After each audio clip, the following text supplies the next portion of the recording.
Bonjour à tous, dans cette vidéo je vais vous montrer comment fonctionne un générateur de signaux que vous serez amené à rencontrer durant vos TP d'électronique analogique en L2. Donc là vous avez le modèle WavTech devant vous. Donc tout d'abord pour l'allumer vous avez le bouton rouge Power ici. Une fois que vous l'avez allumé vous pouvez voir qu'ici s'affiche votre fréquence de signal émis. Vous pouvez voir que ce générateur de signaux présente plusieurs sorties. Donc celle qui va nous intéresser nous est la sortie output. Comme ces sorties sont de type BNC, on va utiliser un adaptateur BNC banane pour les utiliser. Donc on branche notre adaptateur sur la sortie output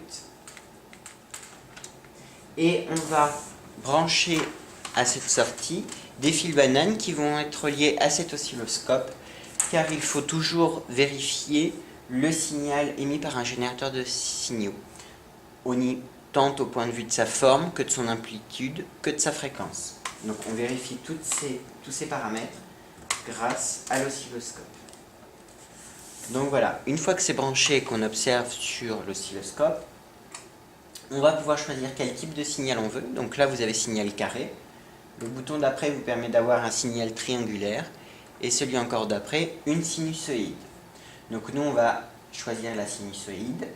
Ensuite, qu'est-ce que vous pouvez faire? Vous pouvez choisir la fréquence de votre signal. Donc vous voyez, l'oscilloscope lui vous la mesure. Donc soit vous avez un oscilloscope numérique et vous pouvez directement relever la valeur de la fréquence, soit vous avez un oscilloscope analogique et alors dans ce cas il faut compter combien de carreaux correspondent à une période et en déduire la fréquence.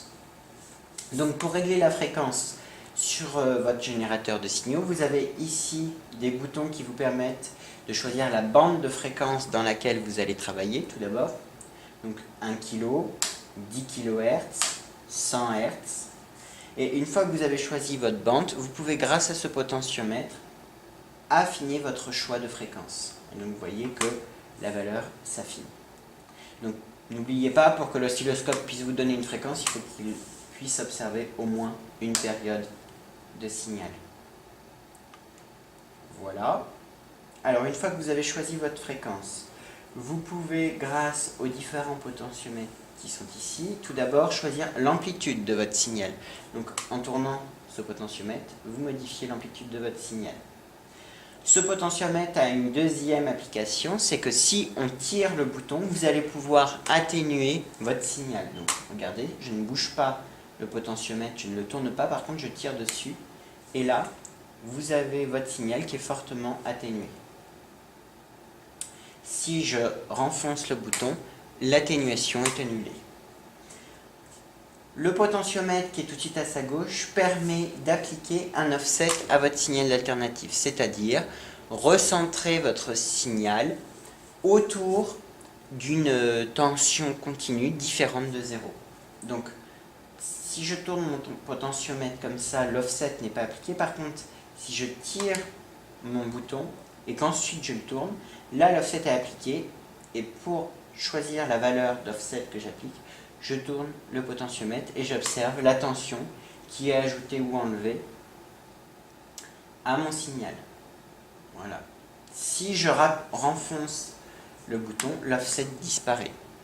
N'oubliez pas, pour voir l'application de l'offset sur l'oscilloscope, il faut que votre voix soit en couplage CC, sinon vous ne verrez pas l'offset apparaître.